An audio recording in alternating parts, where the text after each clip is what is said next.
విద్యార్థులు చదువుతో పాటు క్రీడలపైన ఆసక్తి పెంచుకోవాలని మాజీ మంత్రి సనత్ నగర్ ఎమ్మెల్యే తలసాని శ్రీనివాస్ యాదవ్ పిలుపునిచ్చారు.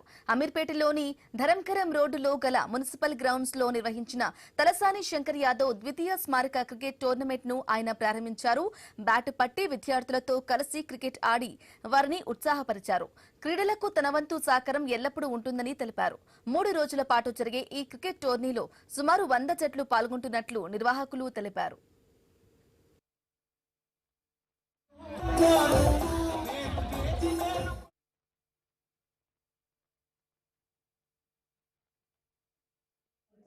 చాలా మంది చదువు అని చదువు మీద కాన్సన్ట్రేషన్ చేస్తారు.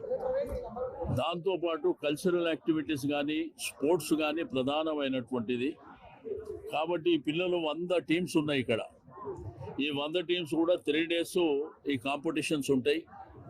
డే ఆఫ్టర్ టుమారో ఫైనల్స్ ఉంటుంది. వాళ్ళకు షీల్డ్ దాంతో పాటు క్యాష్ ప్రైజ్ కూడా ఉంటుంది.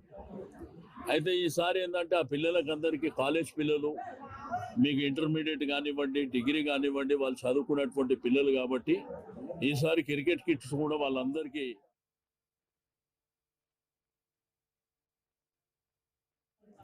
చాలా మంది